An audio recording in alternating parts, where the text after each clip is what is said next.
Merci. Bezrat Hashem Mishorato, on continue notre étude quotidienne. On entame déjà d'Hachem la troisième semaine des Shovavim, Parashat Bo, Shmot, Ve'erev, donc on commence Bo. On commence avec Rot Echilut. Echilut Shashomia Kvar Yodea Ota.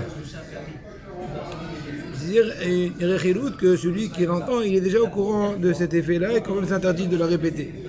Deux personnes ont entendu comment Reuven a parlé du mal sur Shimon, il a rabaissé son niveau. Et un des deux personnes qui ont écouté cela sont partis raconter cela à Shimon. La seconde personne qui a aussi écouté comment Reuven il a parlé du mal sur Shimon, il n'aura pas le droit d'aller répéter une seconde fois aux oreilles de Shimon ce que Reuven a parlé sur lui, bien que son ami précédent a déjà préparé le terrain entre guillemets. Cette interdiction est valable af im eno mosif le Shimon prat kol shehu. Même s'il ne rajoute aucun détail par rapport à Shimon, à Divrei Séparation, il a répété exactement copie conforme. Il n'a rien exagéré, rien ajouté, rien été mehadesh, il n'a rien dit de nouveau. Quand même, c'est interdit. Pourquoi? Tout simplement, la raison est simple. Parce que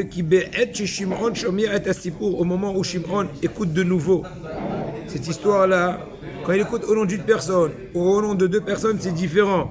Ça frappe plus fort dans son cœur. Et donc, il est plus confiant, il croit plus qu'il y a eu effectivement un tel récit de Reuven à son dépourvu de lui, Shimon, et donc c'est sûr que la haine va être plus grave.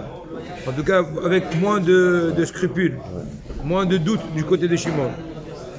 Je n'ai pas dit qu'il est justifié, mais bon, malheureusement, ils ont attisé le feu. Maintenant, Ketzad aussi tchouva avant chilou. C'était la question qu'ils ont posée dans le cours précédent. Comment on peut faire tchouva si une personne a posteriori transgressé l'interdiction du colportage? Réponse à la question est la suivante. Haba la asot teshuva avant chilou. Celui qui va faire tchouva sur la faute du colportage. En lo takalna. Il n'a pas de réparation.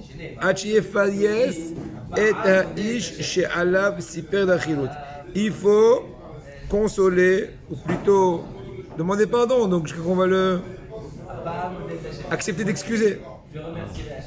Réconcilier. La conciliation. Conciliation. Il a lui demandé pardon et être certain qu'il excuse sincèrement. Ne ça va qu'à plus que cela. En plus de cela, il doit faire tchouva sur le fait qu'il a transgressé la volonté d'Hachem, l'ordonnance d'Hachem, Itbarach.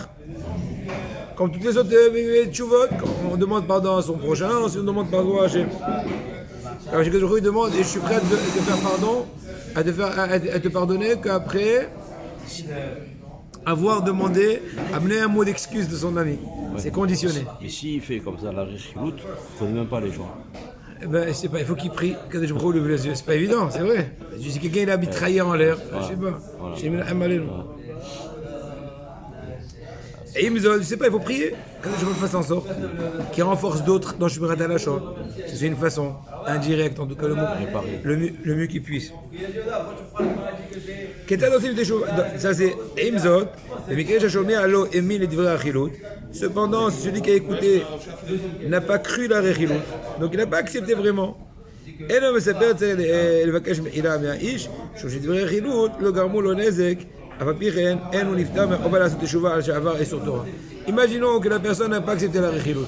Imaginons que quelqu'un chose de dit Yeshua, tu sais, un tel m'a dit sur toi que. Après, tu me dis je regrette, je m'excuse. Non, tu n'as pas besoin de t'excuser. Je n'y ai pas cru. Je n'y ai pas cru. D'accord? Mais il incombe à la personne, en l'occurrence, de faire Tchouva par rapport à Hachem, parce qu'en fin de compte, elle a dit la Rechilut. Par rapport à son ami, il n'a pas été touché. Mais ce n'est pas pour autant qu'il n'a pas transgressé l'interdiction de la Torah. במקום שדבר אפשרי ינסה המספר לשכנע את השומע כי הדברים שסיפר לו אינם נכונים, ראובן באמת לא סיפר עליך דבר, אני סתם התבטעתי על חשבונו, אם הציע לו הציע דבר מלבו, אין הוא צריך עוד לבקש מחילה מראובן. C'est-à-dire que si Monsieur 1 Oui. a parlé à Monsieur 2 sur Monsieur 3. Dans ce cas-là, ce Monsieur 2, il est venu chez Monsieur 3. Il lui a dit, écoute, Monsieur 3, tu sais que Monsieur 1, il a dit sur toi un truc. Si, après qu'il s'est repris, Monsieur 2, il a dit, ouais, j'ai fait du colportage. Il vient et convainc, et il est en train de convaincre Monsieur 3. En fait, j'ai mal compris, je veux me corriger. Monsieur 1 n'a jamais dit mal sur toi. En tout cas, même si ça a l'air qu'il a voulu lui dire, j'ai apparemment mal interprété, j'ai été trop rapide.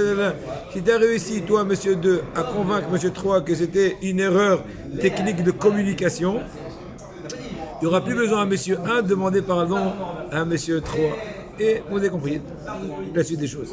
Bien sûr, encore une fois, La réparation demander à Hachem, pardon, Monsieur il faut 3. toujours. Parce qu'en fin de compte, ils ont enfreint l'interdiction. Et par rapport à l'accident qu'il a pu avoir à son prochain, alors tout est relatif à ce qu'on vient d'expliquer tout de Et suite. aujourd'hui, il y a beaucoup de personnes qui pardonnent tout. Même si on a parlé du mal sur eux, Regarde, Tov. Chaque fois, Tov. ils pardonnent tout. Bon, HRM, c'est qu'il peut pardonner, c'est bien, mais il faut savoir comment et qui pardonner, parce que c'est des personnes, ça leur permet de lui donner une nouvelle claque. Il faut savoir au moins lui montrer, au moins extérieurement, que prends tes gardes. Le monde n'est pas un Django. Ouais. Bon, ça c'était par rapport à la chod de Shmirat Halashon. Maintenant, par rapport à la chod de Shabbat Kodesh. Comment observer le Shabbat? On est toujours par rapport à Milechet Kotzer, l'interdiction de moissonner. Alors, on a parlé aussi, entre autres, de l'interdiction d'utiliser un arbre de peur qui va venir à arracher une branche. N'est-ce pas? Maintenant, Mishiada Shasur la lot de Beilam Shabbat. Une personne qui était consciente de l'interdiction de grimper sur un arbre pendant le Shabbat. Et elle monte quand même. Et il est quand même monté. Il a transgressé la Xéra, le décret de nos sages, quand on dit ne monte pas, tu risquerais d'arracher une branche. Kenasu Achamim Shelo Yered Ma'ilan. Nos sages, ils ont émis une amende qui ne doit pas redescendre de l'arbre Ad Motsai Shabbat. Il reste là-bas jusqu'au Shabbat, il fait les piyoutim là-bas. On lui envoie quelques dafineb en l'air. S'il arrive à attraper en l'air. Aval, Ibn Yada chez Asou, s'il n'était pas conscient d'interdiction de grimper sur un arbre, et par erreur, il est monté, et bien il a le droit de redescendre. À rigueur, il vaut mieux qu'il redescende. Pourquoi? Parce que chaque instant qu'il se trouve sur l'arbre, il est en train de l'utiliser en s'appuyant dessus.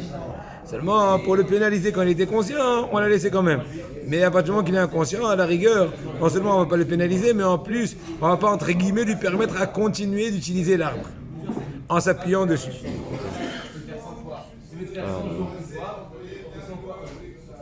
Avançons. Katan Shalal Ilam Shabbat Memezid, Rachel Aredet. C'est un mineur qui a grimpé même avec conscience dans l'arbre. On ne va pas lui faire cette amende-là, et on va lui permettre de pouvoir redescendre et bien éduqué pour le futur. Issourze, cette interdiction de ne pas utiliser une chose qui est attachée à la terre, le Shabbat, de peur qu'il va venir à arracher une branche, etc., de par la fougue de l'utilisation, elle a été mentionnée que par rapport à un arbre. Avalo be'asavim, pas par rapport à des herbes, ve'yerek, ou bien des légumes. Il y en a qui permettraient de nettoyer ses mains salies dans de la pelouse. Bien que c'est un peu quand même difficile, étant donné que par une mauvaise manipulation, tu risquerais d'arracher quelques brins d'herbe. Mais bon, en tout cas, Miné Bessamim. Tu frottes ses mains dessus. Bon, il faut être très vigilant en tout cas. Miné Bessamim Ubarim la Ilan ou la Adama. Et il y aurait un avis, et à mon avis aussi il n'est pas reconnu, mais bon, en tout cas il y aurait un avis, comme ça on ramène au nom du Meiri et d'autres, de Bet Yehuda Ayash, que s'il y a des Bessamim, de la menthe, de la Louisa, etc., qui sont attachés encore au sol, et tu veux en sentir Shabbat, tu peux rattacher un boré et ce Bessamim, ben tu aurais le droit, parce que toute l'interdiction d'utiliser, c'est que quand c'est un arbre, tu risquerais de par la fougue de l'utilisation de casser une branche. Mais à juste sentir, il n'y a pas de problème. Encore une fois, ça reste à vérifier s'il n'y a pas encore d'autres avis qui interdisent. Si on prend la menthe de la main de quelqu'un le vendredi soir, on n'a pas le droit. Non, si elle est déjà coupée, il n'y a pas de problème. Quel problème? On a le droit de la prendre ici. De la transporter? D'aller à la maison avec. Non, parce que il faut voir si c'est un héros, mais je sais pas. Il y a un héros, Banatania. Mais je sais pas à quel point il est même pour les Sfaradim, il faut demander au Rav de la ville. Parce que les Sfaradim, c'est plus scrupuleux. Un fruit dont la peau a une bonne odeur, comme celle du hétrog, du cédra ou du citron ou tout autre fruit ressemblable. Je n'ai pas le droit de le sentir quand il est attaché à l'arbre pendant Shabbat. Parce que là, encore une fois, on va venir au décret classique, tu risquerais de venir arracher.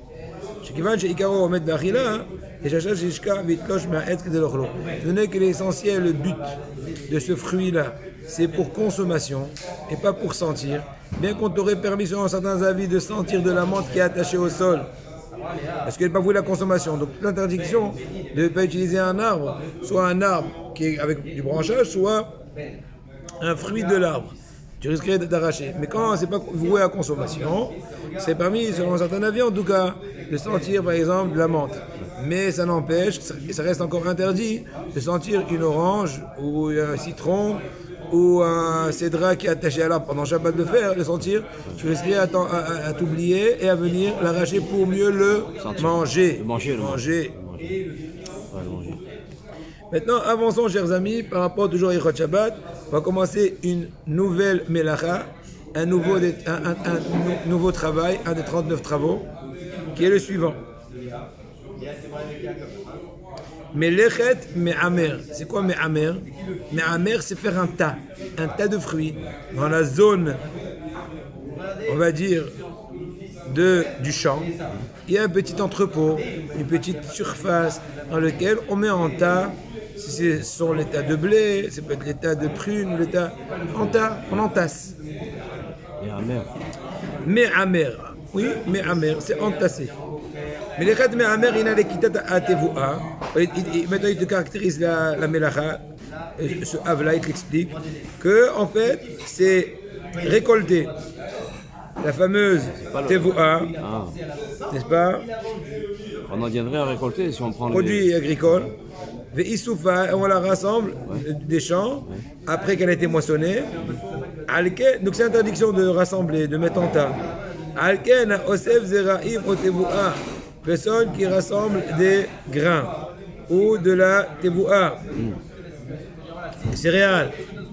Ushar gidoulé karka mefuzarim basade, quand ils sont un peu éparpillés, tu les rassembles, ils sont éparpillés sur le sol, dans le champ, tu les rassembles. Mais tu as un problème avec l'interdiction.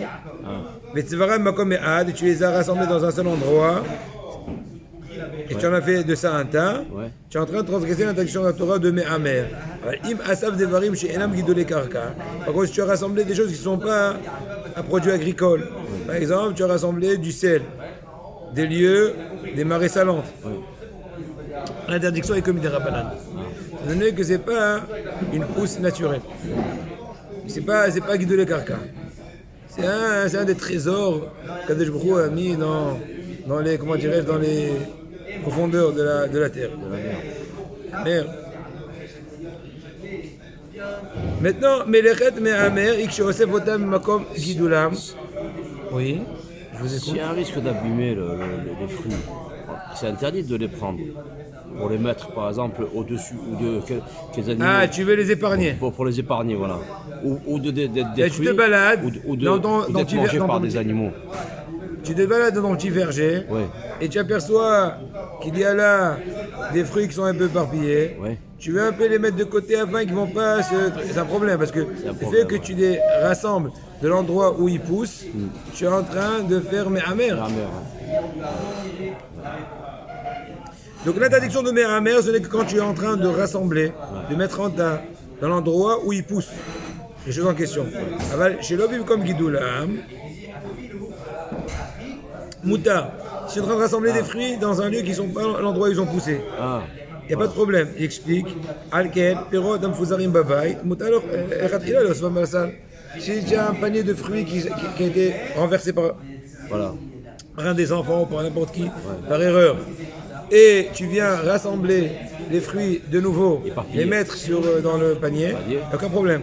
Étant donné que tu ne les as pas rassemblés du lieu agricole. Une fois l'arbre, les fruits sont sur l'arbre, ils tombent, et le terrain il est penché, donc ils vont partir loin. Non, là, attention, s'ils sont tombés Shabbat, il n'y a rien à faire. On ne peut pas toucher. S'ils sont tombés Shabbat, dans tous les cas, c'est Mouksé. Maintenant, si c'est tombé vendredi, et imaginons on ne sait pas, c'est ça le problème. Je ne sais pas dans le but. Mais si c'est certain que c'est tombé vendredi, et que par le fait de la pente, c'est arrivé, imaginons dans ton jardin qui est carrelé, et qui n'a aucun rapport avec la zone, on va dire, agricole, ce serait à la rigueur permis. Ah, Shabbat, c'est dur. Hein.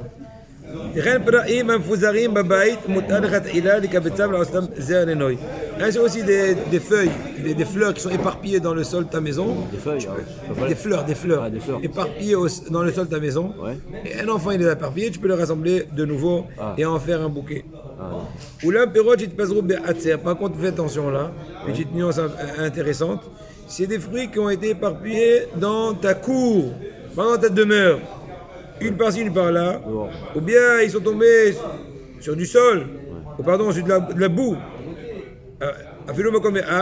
Mais si c'est dans le même endroit, nos sages ont interdit de le rassembler et de le donner dans un cajot ou dans un récipient. panier. Mishoum, c'est notre problème. Mis à part le fait que c'est pas méhamer. non, parce que- Comme l'histoire par exemple tout à l'heure, imaginons que c'est tombé avant vendredi matin, avec l'effet pente arrivé à ta cour. Mais attention, c'est que ta cour. Et il y a l'autre problème qui s'appelle Ovdin de Hol. Ovdin de Hol se comporter de façon un peu hol, de façon trop ordinaire, c'est trop criant, c'est une action trop ouvrière. C'est trop ouvrier. Voilà, ça s'appelle Ovdin de Hol. ça ressemble à un travail. Dans ce cas-là aussi, il faudra s'abstenir, en tout cas au moment de Rabbanan. On aurait le droit de rassembler les œufs des poulaillers. Aussi, on parlerait qu'on est certain que l'œuf a été pondu la veille. La veille. Et des principes, comment savoir? Qu'est-ce qui est sûrement aujourd'hui? Qu'est-ce qui est Safek Etmol? Qu'est-ce qui est Safek... C'est un autre cas. D'accord? On finit un peu ça, parce qu'on vient de finir sur A. Toldot Mehamer, une dérivée de Mehamer, donc de rassembler des fruits. Anokev Te'eni, voilà. Par exemple, tu fais ce qui s'appelle le fameux collier de figues sèches. Ah, ouais. D'accord? Donc, si tu prends, tu fais un trou dans les figues sèches et tu les enfiles dans une espèce voilà, tu les enfiles. Avec un fil. Voilà. אפילו בבית שאין לזה מקום גידולן, עובד המאמר כיוון שנדבקות זו באזור כיכוף עד ממש. Ce nez qui se colle vraiment comme un seul entité, cette action-là est considérée méhamère, même à la maison. תהילים שהיו מכונסות ודבוקות עד באות ונקרא on avait fait un collier. פזרו מותר לקבצם שוב. כן, עימור הערימו. Par contre, ils ont déjà été mis en collier avant Shabbat. Et le collier s'est défait, le collier des figues sèches. C'est défait le Shabbat, tu peux le refaire. Parce que toute l'interdiction de faire un collier, c'est quand c'est pour la première fois. Et le refaire, on permettrait, ça s'appelle En Imoura Ar Imour, selon cet avis-là, tout Sodri dit ça. Avançons. Peninim Shesholim Otam Me'ayam. Des diamants qu'on pêche de la mer. Opnes Rich et Itpazro Babaït, ou bien tout simplement des espèces de bijoux, j'en sais rien, qui sont un peu éparpillés sur le sol. Des pierres précieuses. Je ne peux pas reconfectionner pendant Shabbat de nouveau ce collier. Pas les ramasser. Même pas, et non plus confectionner un nouveau bracelet, un nouveau collier. Moutar les amer qui les les alta. Par contre, j'ai le droit de te mettre amer pour manger aussitôt. De même qu'on a le droit de faire bourrer les alta, mais amer on a le droit alken. C'est par exemple dans ton, je ne parle pas dans ton champ, je parle dans ton atzer, dans ta cour. Il y a des légumes qui ont été éparpillés. Mais disons qu'il y a un chat qui est passé, il a fait tomber toutes les légumes qui étaient en tas, j'en sais pas. Tu as le droit de les rassembler pour pouvoir les consommer sur place. Tu peux les rassembler dans un salle, dans un bac ou dans un cachot pour tout de suite utiliser Shabbat pour une salade. Si c'est des fruits ou des légumes qui ont été déjà cuits, il n'y a pas d'interdiction de méhamer par rapport à ces fruits-là. C'est pour ça qu'on a le droit de rassembler des pommes de terre qui sont déjà cuites, ou aterot péri, que tu faisais bien qu'en général, dans le ater, on n'a pas le droit de rassembler ce qui s'est été éparpillé, mais puisque c'est déjà cuit. Ouais. Si c'est dans la maison, elle a fait tomber la marmite et. Voilà, et les pommes de terre, ils ont roulé sur le sol. Il n'y a aucun problème de le rassembler. Maintenant, question pas hebdomadaire, journalière. Je souhaite nettoyer les raisins pendant Shabbat avant de les manger. Comment procéder? Réponse. Que ce soit pour des fruits ou des légumes, il faut distinguer deux cas. Dans le cas où la saleté est visible, boue séchée ou autre, on pourra les rincer sous l'eau, mais on ne pourra pas les laisser tremper dans un bol pour éviter l'interdit de trier. Quand tu mets dans un bol, tu tries. Quand tu mets sous le courant de l'eau, c'est comme un lavage, c'est pas un triage. Mais quand tu le mets avec de l'eau savonneuse, c'est plus compliqué. Si vous voulez tremper pour débarrasser de choses invisibles, comme des pesticides et virus, cela ne s'appelle pas trier, car ils sont consommables en l'état même si vous ne les avez pas rincés. Dans ce cas-là, on serait plus tolérant. Mais le problème, Oui. c'est que le raisin, si on le lave, après il est mouillé. S'il est mouillé, on ne peut pas le manger. Il faudra faire des tirs, tu as raison. Ou Non, le sécher non, avec un peu. il faut un le peu de sécher. bouillon. Ouais. Effectivement, je suis d'accord. Avançons encore un peu. Puis-je, durant le Shabbat, plier des serviettes en papier en forme de cygne? Je crois qu'on a déjà parlé de ça une fois, mais on va répéter. Félicitations pour vos talents de plicature. Il est permis de plier des serviettes en papier pour décorer la table de Shabbat, si et seulement si ce n'était pas trop complexe. Les membres de la famille Anatidac, dont fait partie le cygne, correspondent à des formes complexes. Et ouais. C'est donc interdit.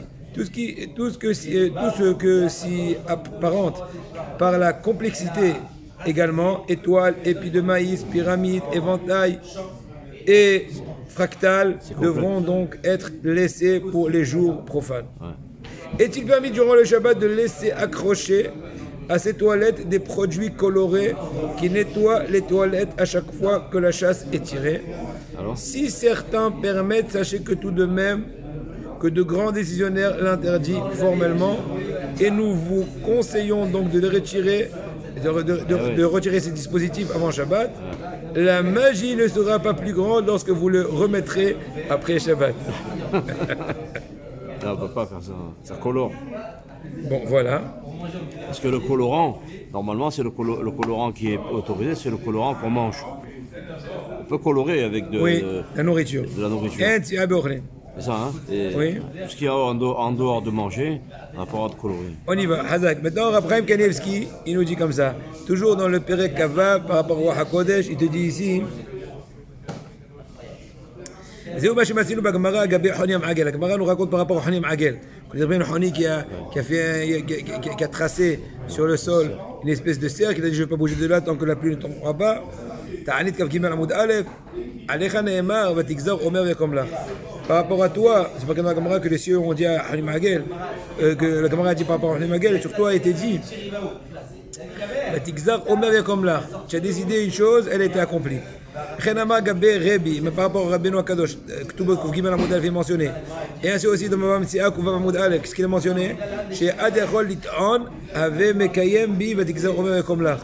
Si une personne peut dire que j'aurais souhaité que ça s'accomplisse sur moi, et j'explique en un mot que veut dire cela. Je dis plus ou moins le cas de figure. C'est un cas ilchatique. Que je dis plus ou moins. Hein. Imaginons que toi, j'ai un champ et je t'ai employé en tant que métayer. Métayer a des conditions. Tu travailles tant et tant, tu t'investis tant et tant, tu vas semer tant et tant, tu vas récolter, tu auras tant et tant de pourcentage. Il est pour le pire et pour le mieux. Tu vendras un pourcentage à une bonne récolte, tu auras un pourcentage d'une bonne récolte, d'une grande quantité, d'une grande qualité, et vice-versa. Maintenant, imaginons qu'on a contracté au début de l'année, tu vas semer, on va dire par exemple, du blé. Et toi, pour une raison ou pour une autre, tu as été un peu têtu, tu as décidé que l'orge va mieux réussir. Effectivement, tu as semé de l'orge, c'était pas mal. Et une seconde, laisse-moi réfléchir. Le contrat. Là. Une seconde. Imaginons encore une fois que cette année-là, le blé a été vraiment pas du tout réussi. Donc il s'avère a posteriori que tu vois, j'ai eu raison de ne pas t'écouter. Mon erreur a été une réalité. Voilà, j'ai semé de l'orge. Heureusement que je t'ai pas écouté de semer du blé, sinon on aurait perdu. Et bien il peut quand même venir et lui demander des dommages relatifs au fait que tu m'as pas écouté. J'ai dit mais je t'ai pas écouté, je t'aurais écouté là. Je dis non, moi j'aurais bien prié et Hachem pour mes beaux yeux, entre guillemets, aurait changé le décret du blé.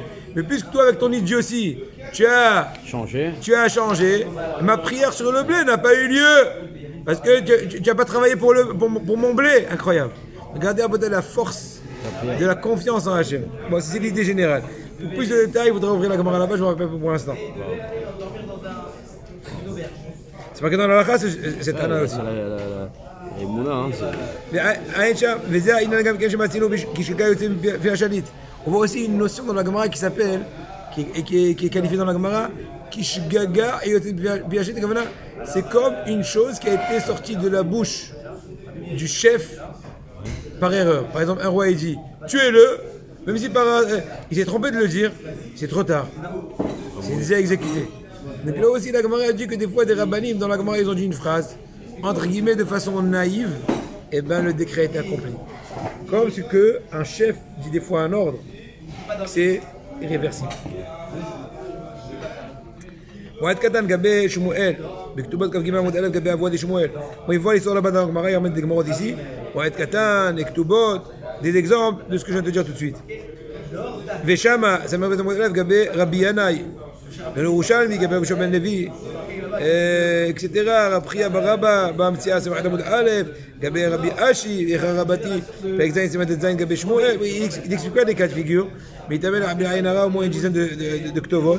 Connaître Rabba, Périgod Siman Kaf, Gabé Rabbi, qui dit Bour Tzadik, c'est Rochem le Ma'ala. La parole du Tzadik, elle laisse des marques, elle laisse des traces en haut. Filou Betaoud, même si c'était par erreur. Riesh Od Inyan, pour ça, entre guillemets, vous êtes toujours habitué à ouvrir bien la bouche. Dire que du bien, que des brachot, que des bons souhaits, que des bonnes appréhensions, etc. etc. Riesh Od Inyan, chez Mina Shamaim. Une autre chose, il dit Abraham Kanevski, que des cieux, notim befiv malomar. On donne dans la bouche du tzaddik quoi dire, quand dire, à qui dire, comment dire, etc. Bien que lui-même, il n'a même pas conscience de ce qui se passe. C'est le roi Kodesh. Lui-même, il n'a pas conscience que c'est le roi Kodesh. On lui donne une pensée de répondre comme ça. C'est du tac au tac, entre guillemets, de l'instinct. Entre guillemets. Les filles d'At Torah Shbiado, selon la Da'at Torah, puisqu'il a une conscience toranique, puis on lui donne un dévoilement plus puissant que lui-même, des fois il n'est même pas conscient de ce qu'il est en train de déclarer, de dévoiler, d'annoncer. Vous, Mekaven, hein? Il va chercher dans la Torah, il va pas chercher ailleurs. Bien sûr. Vous, Mekaven, le Emet, il arrive à toucher le Emet. Rien qu'à toi, Tosot, Be'evin, c'est peut-être un mot de bête. שמה שאמרו שמה, שכיוון רבן גמליאל בו הקודש, תוצאות dans Hérouvin, c'est maintenant de modèle, ils te disent là-bas que ce que la Gemara a raconté que Rabban Gamiel était mekaven. Il a exactement la même intention de par son souffle divin à la vérité. Shekara le goy mavgai. Il a appelé un goy mavgai. En הכוונה שידע בו הקודש שכך קוראים לו. שהוא קרא לו סתם שם מצוי, אצל הגויים, מן השמיים נתנו לו לתוך פיו, שיקרא אמת, זה נקרא שקיבל רוח הקודש. Lui, entre guillemets, comme ça il explique Tosot, il n'a pas lu au-dessus de sa tête Mavgai. Mais Mavgai à l'époque, c'était un nom très connu chez le goyim. Il y a Richard, il y a Bruno, il y a François, il y a Gzdour, il y a Handour. Alors il a dit, Bruno, comment vous savez? Il dit que dans les cieux, ils ont juste dit l'idée de dire un nom classique. Et déjà, ils ont déjà dirigé que le classique sera le propre. Incroyable. C'est le sadique. Il te dit, Abraham Kanevski, ou basé Ra'inu Arabé parmi, mais on l'a vu plusieurs fois. C'est des Gdolé Israël, il dit Abraham. Chez les Ad Onim Ken, voilà chez les Onim, chez Aselefer. Un gadol, il peut répondre à la même question à un premier individu blanc, au second noir. C'est la même question. Qui grand est comme Abraham Kanevski, que toute sa vie, il n'a pas cessé de conseiller, de décider des choses les plus graves, qui te dit oui, des fois il répond à un tel oui et à un tel non. Tout dépend de ce qu'on donne dans sa bouche à ce moment-là. À dire, quoi dire? C'est une espèce de prophétie, petite prophétie. Comment il va savoir lui? Comme c'est marqué dans le Passouk, et Asher Asim Hashem Befi, Oto Eshmor Ledaber. Ce qu'Hachem me dira dans la bouche, je le ferai. C'était par rapport à Bilham là-bas. Avec Balak, pardon. Balak et Bilham. Bilam. Donc là aussi, la Havdit pour la Kedusha. יש הרבה פעמים שברכת חכם ועצתו מתקיימת. Plusieurs fois, déjà Abraham, la bracha du Hacham, du Tzadik, du Tamid Hacham, de l'érudit en Torah, et son conseil s'accomplisse parce que son intention est les Shem Shamaim. Il ne cherche pas qu'on raconte sur lui après, qu'on va écrire un livre, un roman de miracles de Rabbi Ploni. Non, il fait ça les Shem Shamaim, par l'amour d'Israël. Quand c'est marqué dans le Sour Ertov. Un mot à la bon, on verra ça peut-être demain, on verra ça peut-être la suite. Alors Kanevski, il peut pas dire des choses qu'il n'a pas vécu. De lui-même, non, de lui-même, ça veut dire du vécu. Ouais, de son vécu, il peut pas faire ça. S'il le dit, il le dit de façon camouflée. Ouais. Quand il dit on a vu plusieurs Gdolim, il peut faire attention aussi à lui. Il y a des gens qui lui posent des questions qui n'ont rien à voir avec son étude, sa vie, tout ça. Des questions, pas bêtes, mais des questions qui sont pas... Ouais, qui sont pas... C'est pas un Tosfot. Voilà. Comment il fait? Ça vient du ciel, la réponse. Et ce qu'il est en train de dire, effectivement. Hazan Ish, on se concertait avec lui, les plus grands chirurgiens d'intervention dans le cerveau. Il se concerte avec Hazan Ish. Hazan Ish n'a jamais étudié la médecine. Non. Comment? Il leur a dit, moi je leur conseille sur les principes de la Torah. Rov, Karov, Azaka. Ce sont les principes de la Torah. Parce qu'il les connaît par cœur. Il sait. Et ouais. Ils sont forts. Il est marqué au début de notre paracha, chers amis, un paracha de Bo, Vekissa et Ena Aretz. On parle par rapport à la plaie de Arbe, des sauterelles, qui vont recouvrir la face de la terre. Ils vont tellement être nombreux qu'on ne pourra plus voir la terre. Il va être complètement, il y aura un nuage qui va étoffer toute la terre d'Égypte. Et il va manger le restant de ce qui est resté de la plaie, de la grêle. Enfin, ce qu'on a dit hier, Shabbat, la grêle, qui est restée que les arbres qui sont un peu flexibles. Même sans Khalet, ils vont venir le Arbe, ils vont faire comme ce qu'on dit, Bi'ur Hamet. Caché, la mort zar de l'Oyuchal l'Irod d'Aaretz. Pourquoi anticiper l'obscurité? Tu dis, tu sais, il y aura des sauterelles ils vont couvrir tous les cieux égyptiens, donc il y aura le sombre. Mais tout de suite après Arbe Osher, il ne suffit pas toutes les journées d'obscurité qui les attendent dans la prochaine plaie. Pour anticiper, pour faire un mariage entre la plaie de l'obscurité, Osher, et la plaie de Arbe des sauterelles. ויש לומר, כיוון שהארץ תעשר וממילא הרבה לא יוכלו לראותה והוא ישב כסומה ואיתה בגמרא דסומה אינו שבע לכן הוא יאכל את תרפא. C'est incroyable. C'est marqué dans la Gemara qu'une personne qui est clairvoyante, donc aveugle, une personne aveugle a beaucoup plus de mal à se rassasier qu'une personne qui voit. Parce qu'une personne qui voit, une partie de sa satiété est construite sur le sens de la vue.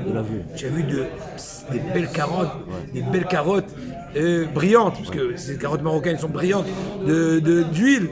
Et tu as vu toutes les couleurs. Et donc déjà, la moitié déjà, tu es déjà rassasié. D'ailleurs, la Gemara raconte que Rav Shechet, qui était aveugle vers la fin de sa vie, il mangeait une double quantité que ce qu'il mangeait avant d'être aveugle.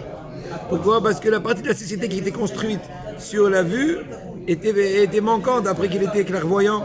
D'ailleurs, c'est pour ça qu'une des mitzvot de Shabbat, c'est d'allumer des bougies pour qu'une partie du plaisir du repas, c'est pas juste les papilles gustatives qui vont sentir tous les différentes saveurs, mais aussi l'œil qui profite.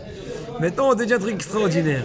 Pour pouvoir exciter et rendre les sauterelles féroces, on en a fait, eux-mêmes ils se sont créés le sombre pour être comme aveugles, pour ne jamais être rassasiés de tout ce qu'ils vont ronger comme blé, comme orge, pour essayer de faire un maximum de dégâts. Extraordinaire.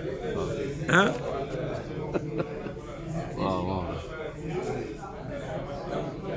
C'est qui développe ça? Il y a plusieurs, des fois il ramène au nom de Rabbi Mordechai Bennett. Auparavant, ce vort-là, il est marqué au Kliyaka. Incroyable. C'est pour ça qu'il dit, ils vont recouvrir la face de la terre, ils ne pourront plus voir. quel est l'intérêt? Non, eux ils vont pas voir. Eux-mêmes ils vont être autodidactes. doubler Ils vont leur- faire le sombre. Ils vont pas voir. Ils vont pas se rassasier. Ils vont continuer à faire le ravage. Ils vont accentuer le ravage. Encore un petit. Au nom de Rabbi Mordechai Bennett. Pharaon, le têtu le plus grand têtu universel. Têtu. Têtu, Ouais. Akshan, il aura dit mi va mi olchim. Même dans les pourparlers, il dit mais qui va aller? Parce qu'il commence un peu à lever les bras, mais pas complètement. Qui va aller et tout. Il y a l'omar mi va mi yelechu. Pourquoi tu dis qui est qui? Ceux qui vont. Qui est qui? Ceux qui iront au futur. On peut répondre selon les propos de la Gemara de Masachat Hagiga d'Avbet Amoud Aleph qui te dit Akol hayavim mitzvot re'iya utz mi'ashu vezeu kata. Tous sont hayav de faire kolman re'iya 3 fois par an, alia la règle. Et ra'e kol zerurera. Tout est masculin doit se faire montrer devant Hachem. Sukkot, Shavuot et Pessah, n'est-ce pas? Par contre, Hashu, Heresh, Shoté, Vekatan, Hashu, Hechin, Vav, Heresh, Shoté, Vekatan, ils sont ptourim. La Gemara dit Zéou Katan, qu'est-ce qui est considéré comme Katan, comme mineur, qui est exempté de mitzvah, Olad et de Re'iyah. Kol Shenu Yachol, le Oz, Biado, Shel Aviv, L'Alot, Berushalim, Arbait. S'il n'est pas capable de tenir la main à son papa et grimper toute la montagne de Rabat de Betamikdash, il est exempté. C'est le qualificatif. Vous m'avez ruiné. Comme ça tu dis, au lieu de me dire grâce à nous, Shabbat la bracha. Ouais, je Quelle sais. sensation. Non, mais ça, c'est Et à bi'ahdik part. bracha. Vimken. C'est ceux qui étudient la Torah, ceux qui amènent la bracha. Il faut être conscient de cela, Rabotai, il faut y croire parce que c'est la réalité. C'est dommage de penser autrement parce que c'est comme ça que ça se passe. Vimken. Oui. Ça, c'est les enfants, ça. Attends, c'est pas fini. אם כן, מובן נפלא. פרעה חשב שהם רוצים ללכת כדי מצד ראייה, ואם כן את השבועת הקטנים, והזקנים שלהם יכולים ללכת, חמד מי ומי ההולכים. כמו שהבין פרעה ונעלו, הם זקנים ללך כי אג השם לנו. Donc lui, Paro, il a cherché une astuce. Il leur a dit, mi vami ההולכים, Kavana, qui est capable d'entre vous d'aller? Lui, il a compris que d'aller au désert, comme ce qu'ils ont dit, laisse-nous, on va aller 3 jours, c'est comme c'est comme aller au Beth Amikdash pendant les 3 fêtes. Or, ceux qui ne sont pas capables d'aller, laissez tranquille. Donc c'est vrai qu'il a dit, mi va mi holchim, qui sont en train de partir, qui sont capables de partir. Alors moi, j'ai compris ça, j'ai dit, c'est cool. Na'arenu, zekenenu. J'ai fait une mauvaise analogie. Ne cherche pas de faire un Trafalgar, de comment faire de dribbler le problème. On ira nous tous. C'est ça que bon. Merci.